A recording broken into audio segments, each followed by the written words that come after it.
Developmental psychology mainly deal करती है एक इंसान के जनने से लेके मरने तक, कैसे इंसान मेंटल लेवल पे या साइकोलॉजिकल लेवल पे चेंज और ग्रो होता है, उस चीज को स्टडी करना, ये हम इसी डेवलपमेंटल साइकोलॉजी के अंडर करते हैं। तो जो पहला चैप्टर है इस डेवलपमेंटल साइकोलॉजी का, वो ऑब्वियसली एक इंट्रोडक्शन है, और इनफैक्ट चैप्टर का नाम भी है इंट्रोडक्शन टू ह्यूमन डेवलपमेंट। तो इंट्रोडक्शन के बाद जो पहली चीज हमें इस चैप्टर में पढ़ने को मिलती है वो ये है concept of growth and development. तो शॉर्ट में बोलूँ, concept of growth means biological growth which is qualitative in nature, and concept of development means psychological growth which is qualitative in nature। इस चैप्टर में जो फिर दूसरी चीज़ हमें पढ़ने को मिलती है that is life span perspectives।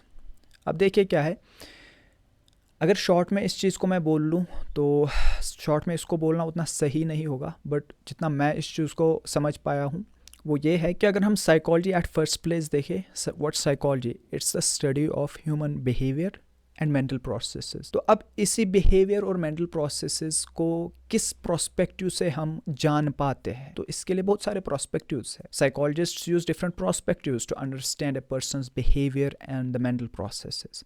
तो इन्हीं प्रोस्पेक्टिव्स में एक डेवलपमेंटल प्रोस्पेक्टिव भी है, यानी वो प्रोस्पेक्टिव डायरेक्टली डेवलपमेंटल साइकोलॉजी से लिया गया है, and that's somehow related to life span prospectives. यानी एक इंसान जन्ने से लेके मरने तक हर वक्त कंटिन्यूसली मेंटल लेवल पे चेंज, ग्रो या डेवलप हो रहा होता है। तो डेवलपमेंटल साइकोलॉजी की स्टडी से हमें ये चीज़ पता चल गई है कि एक इंसान मेंटल लेवल पे या साइकोलॉजिकल लेवल पे हर वक्त जन्ने से लेके मरने तक कंटिन्यूसली चेंज हो रहा होता है।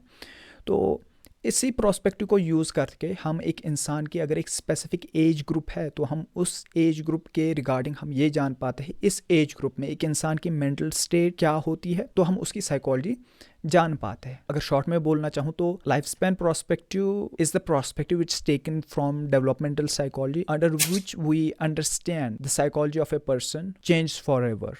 It never stops growing. So by using this perspective, we can understand the behavior and the mental process of that particular human being. तो इसके बाद इस चैप्टर में characteristics of life span development हमने पढ़ना होता है।